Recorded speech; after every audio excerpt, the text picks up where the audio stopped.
Muy buenos días. Mi nombre es Manuel Loera. My name is Manuel Loera. Y bueno, soy uno de los responsables de este espacio, de este lugar que vienen a conocer. So I'm one of the people responsible for the place that you've come to see. Bien, todo lo que tenemos aquí, tanto los patos como el borrego, y algunas plantas, Everything you see here, the ducks, the sheep, and the plants, forman parte del concepto que estamos queriendo extender, they all form part of a concept that we're trying to share, que viene siendo el rescate de los tintes y de las fibras naturales. which involves the rescue of natural dyes and fibers. ¿Sí? Ahorita les vamos a presentar un video un poco sobre la historia de la cochinilla, la importancia que tiene como colorante. So we're going to show you a video about the history of cochineal and the importance that it has as a colorant. Que bueno, la cochinilla es nuestra anfitriona. Y ya después nos daremos el recorrido para explicarles cada cosa qué significado tiene. So the cochineal is sort of main focus, and we're going to have a tour after this video where you learn about the cochineal.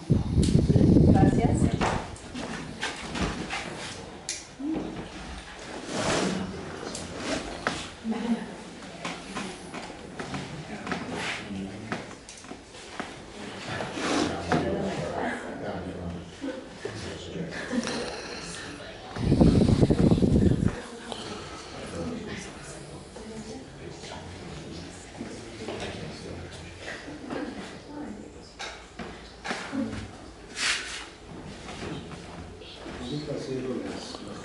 Okay.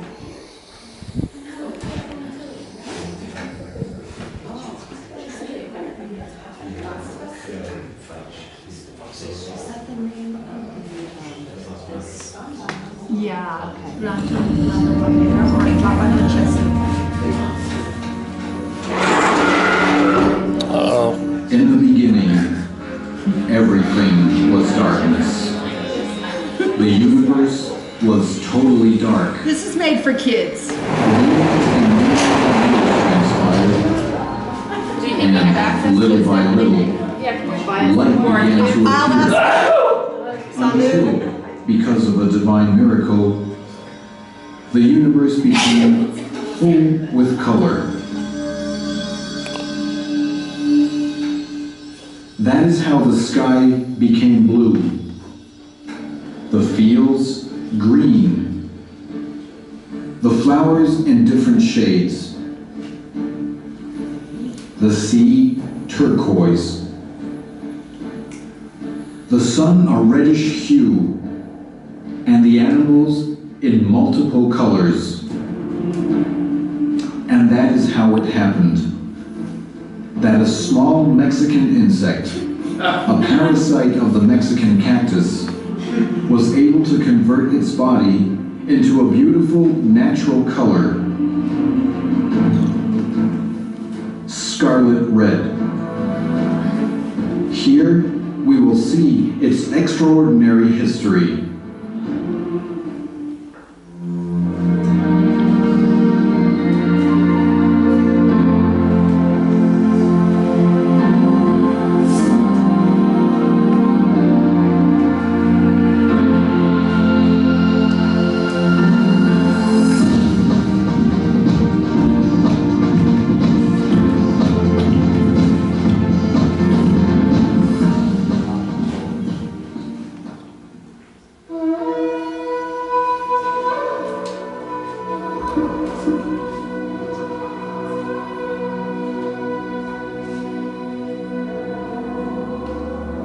Many years ago, so many that our fingers would not be sufficient to count them, when only forests and rivers could be witnesses of all that was happening on earth, two gods appeared in the mountains of southern Mexico, a god named Ciervo, or stag, and a goddess named Culebra de Tigre, or tiger snake, and they built a magnificent palace over a large rock, which became their home on earth.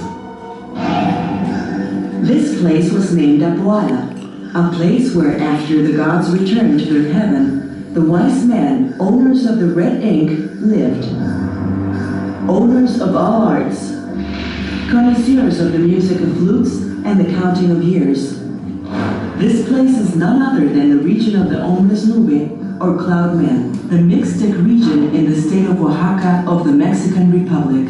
In this marvelous region, a small insect emerged, one that lives in the fleshy leaves of the nopal cactus, and that in its body carries the magic to dye with beautiful colors.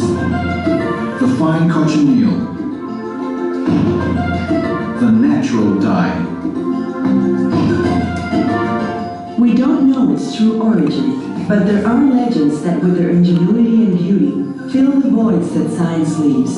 And so, they say that at the time, Earth was only inhabited by gods.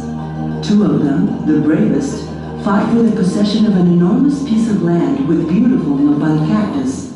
This battle was so fierce and tragic that the gods perished because of their wounds, and the blood that was spilled and that fell on the nopal cactus later became the fine cochineal. The other gods that were up in the sky did not want to leave the bodies of the brothers on earth, and therefore sent the clouds to pick them up. This was how they surrounded the cochineal and covered them with a white cloak, which they still conserve today. When the gods stopped inhabiting Earth, what was left were wise men that knew how to use the fine cochineal, and whom also taught the qualities of this insect to other men, and so they learned how to dye paint their bodies, their food, their codices, and their homes. And this color created such joy that people would travel from remote places in order to purchase these.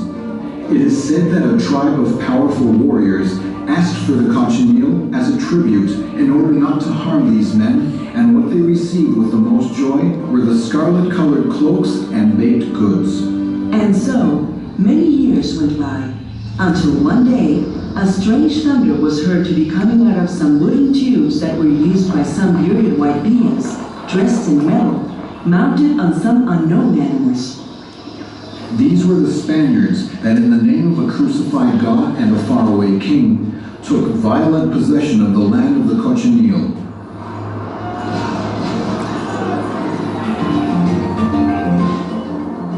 After getting to know the Indians better, what first amazed the Spaniards were the colors used by the natives on their cloaks and their art.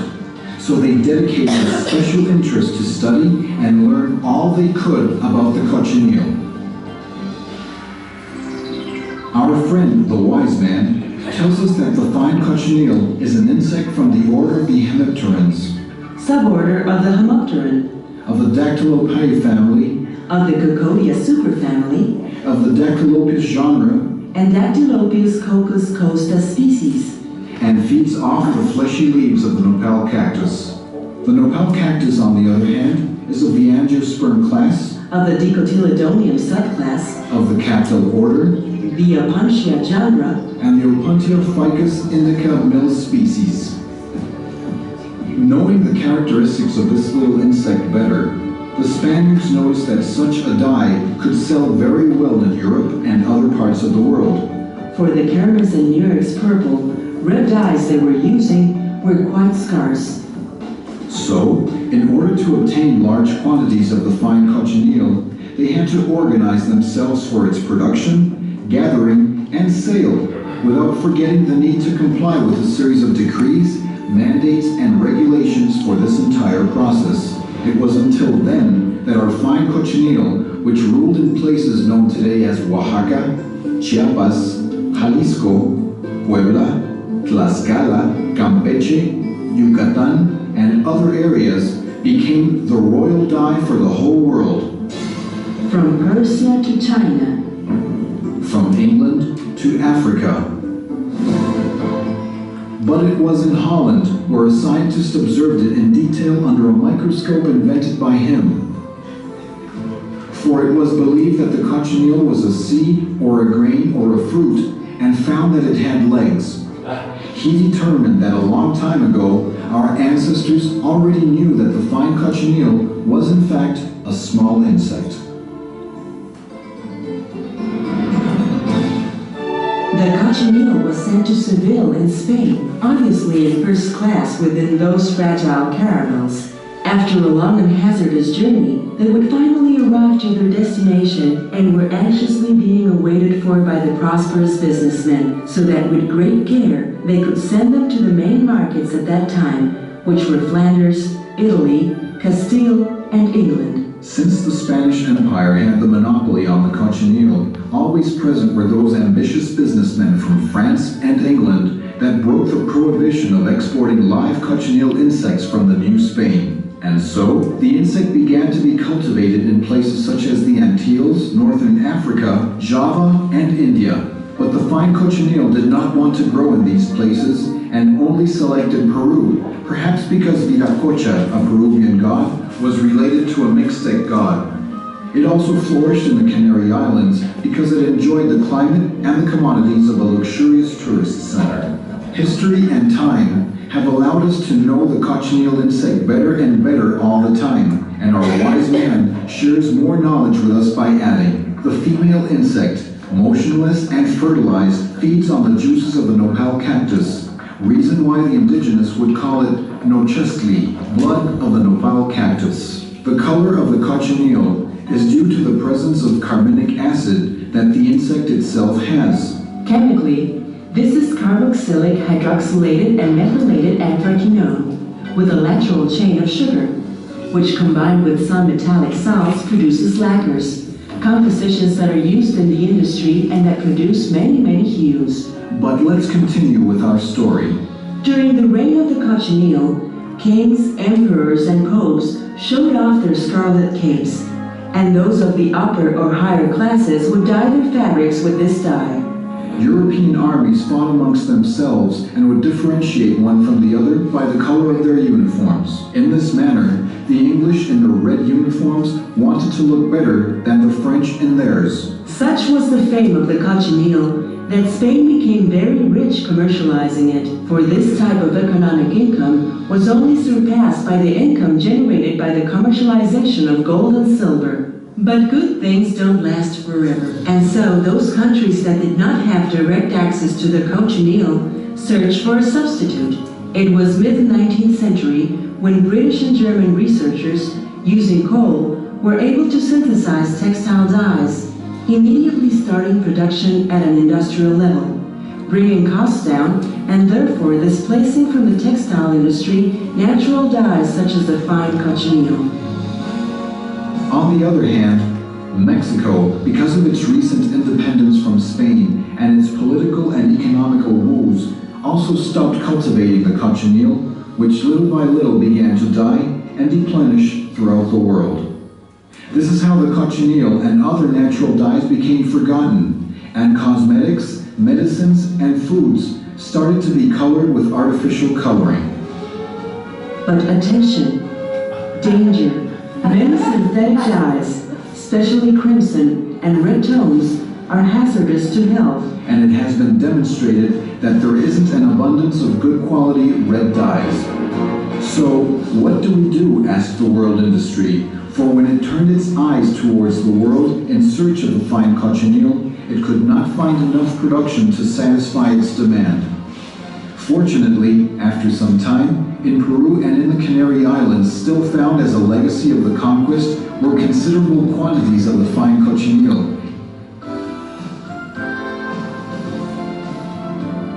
And since then, to date, the cochineal is used in diverse industrial and artisan products. Tlapanochestli, a center for the spreading of knowledge of the fine cochineal, located in San Bartolo Coyotepec, Oaxaca in Mexico, has become one of the main promoters of research for natural dyes throughout the world, offering to the public in general all types of information on the production, use, and applications of these dyes. In this manner, the cochineal insect that was the blood of gods, fortune for many, envy of others, and admiration by all, is once again dyeing the world in red as it once did before. The fine cochineal, the royal dye. Tlapanochestli.